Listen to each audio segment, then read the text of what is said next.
मालेगावातील Girna housing सोसायटीच्या माध्यमातून सभासदांमार्फत आक्रोश मोर्चा काढण्यात आला।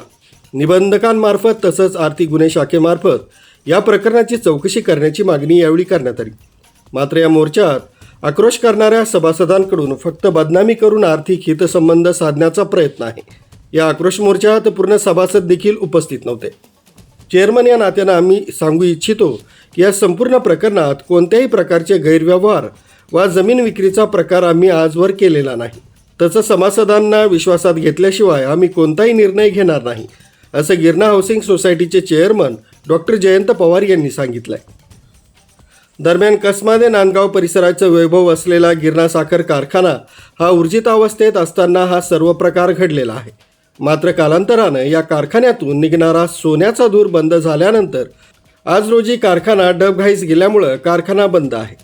यानंतर अनेकदा हा कारखाना पुन्हा ऊर्जितावस्थेत आणण्याचा अयशस्वी प्रयत्न आजवर झाला आहे।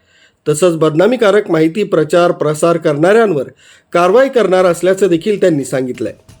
याशिवाय पुढे बोलताना डॉक्टर पवार यांनी सांगितलं, काही सभासदांनी आकस्पणे आंदोलन करीत प्रशासनाची दिशाभूल करण्याचा प्रयत्न सुरू केला आहे।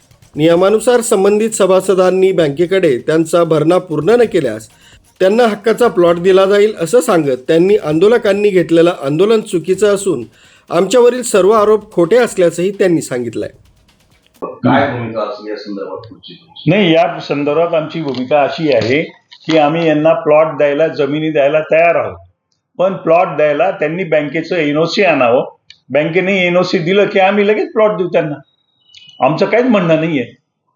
आणि मी माझ्या अधिकारात चेअरमन म्हणून त्यांना प्लॉट देऊ शकत नाही, कारण त्याच्यावर बँकेचा बोजा आहे।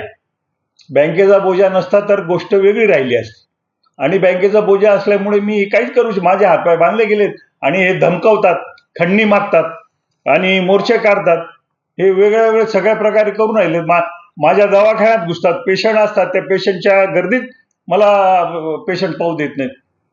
जागा विकल्याचा आरोप देखील त्यांनी केला, तो अत्यंत खोटा आहे। जागा विकली गेलेली नाही, त्याचा पुरावा द्यावा ते। त्यांची खरेदी खत आणून द्या, खरेदी खत आणून द्या।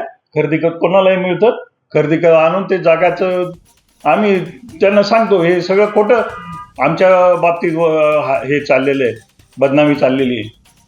न्यूज ब्युरो, सक्षम पोलीस टाइम्स, न्यूज 112, मालेगाव।